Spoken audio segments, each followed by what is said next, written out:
Day 1లో నా body weight అనేది 89 kgs ఉంది. డే 4లో 87.2 కేజీస్ ఉంది. అంటే 4 డేస్‌లో నేను 1.8 కేజీస్ అనేది తగ్గాను. నిజంగా నాకు ఫ్యాట్ లాస్ జరిగిందని అనుకుంటున్నారా? కాదు. నాకిక్కడ జరిగింది వాటర్ వెయిట్ లాస్. అర్థం కాలేదా? అయితే ఈ వీడియోని ఎండ్ వరకు చూడండి. మీకు అర్థమయ్యేలా చెప్తాను. మనం తీసుకునే కార్బోహైడ్రేట్స్ అంటే రైస్‌లో, మైదాలో, స్వీట్స్‌లో, చాలా ఫుడ్స్‌లో ఉంటుంది. For example 100 grams of rice తీసుకుంటే దాంట్లో 80 గ్రామ్స్ ఆఫ్ కార్బోహైడ్రేట్స్ అనేవి ఉంటాయి. ఈ కార్బోహైడ్రేట్స్ ఏం చేస్తాయంటే మన శరీరంలోకెళ్ళి గ్లూకోజ్ కింద కన్వర్ట్ మనకి ఎనర్జీని ఇస్తాయి.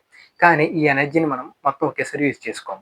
సో మన బాడీ ఏం చేస్తదంటే ఈ కార్బోహైడ్రేట్స్‌ని మన మజిల్స్‌లో గ్లైకోజన్ కింద స్టోర్ చేసుకుంటుంది. ఎగ్జాంపుల్ మనం బ్రేక్‌ఫాస్ట్, లంచ్, డిన్నర్ 3 మీల్స్ చేస్తాం. కానీ డే అంతా యాక్టివ్‌గా ఉంటున్నాం. ఎలా ఉంటున్నామంటే ఈ స్టోర్ చేసుకున్న గ్లైకోజన్ నుంచి మనం ఆ ఎనర్జీని తీసుకుంటున్నాం. ఈ గ్లైకోజన్ ఏం చేస్తదంటే ఈచ్ 1 గ్రామ్ ఆఫ్ గ్లైకోజన్ అనేది 3 గ్రామ్స్ ఆఫ్ వాటర్‌ని హోల్డ్ చేసుకుంటుంది. ఇది వాటర్‌ని హోల్డ్ చేసుకోవడం వల్ల మనం ఆ ఎనర్జీని యూజ్ చేసుకోగలుగుతున్నాం. ఇన్ కేస్ ఈ వాటర్‌ని హోల్డ్ చేసుకోకపోతే మనం ఆ ఎనర్జీని యూజ్ చేసుకోలేమనమాట.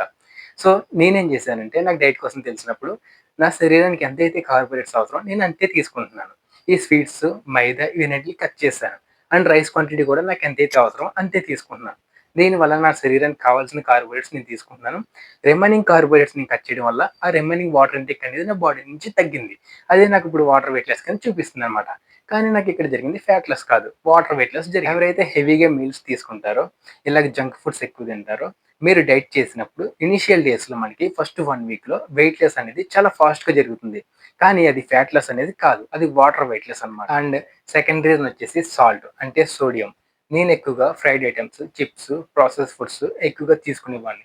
దీనివల్ల నా శరీరానికి సాల్ట్ కంటెంట్ అనేది అవసరమైన దానికంటే ఎక్కువ వచ్చేది.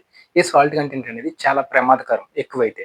మన బాడీ ఏం చేస్తదంటే ఈ ఎక్సెసివ్ సాల్ట్‌కి ఈక్వల్‌గా వాటర్‌ని హోల్డ్ చేసుకుంటుంది. అప్పుడు మన కిడ్నీస్ అనేవి ఈ ఎక్సెసివ్ సాల్ట్‌ని యూరిన్ రూపంలో బయటికి పంపించేస్తాయి.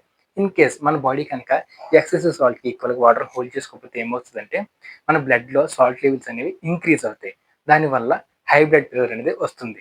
అలాగే హార్ట్‌కి సంబంధించిన జబ్బులనేవి వస్తాయి.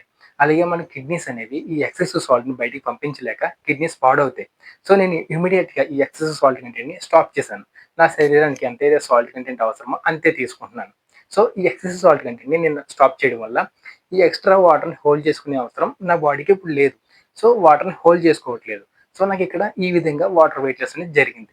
ఈ 2 రీజన్స్ వల్ల నా బాడీలో ఇప్పుడు వాటర్ వెయిట్ లాస్ అవ్వడం జరిగింది. సో మనం డైట్ స్టార్ట్ చేసినప్పుడు ఇనీషియల్ డేస్‌లో మనకి ఫాస్ట్‌గా వెయిట్ లాస్ అయితే అది ఫ్యాట్ లాస్ కాదు వాటర్ వెయిట్ లాస్ అని మీకు అర్థమైందని నేను అనుకుంటున్నాను. ఈ వీడియో మీకు ఇన్ఫర్మేటివ్‌గా అనిపిస్తే ప్లీజ్ లైక్ చేయండి. అలాగే ఇలాంటి ఫిట్‌నెస్ ఇన్ఫర్మేషన్ కోసం ఈ ఛానెల్ ఇప్పుడే సబ్స్క్రైబ్ చేసుకోండి. Thank you.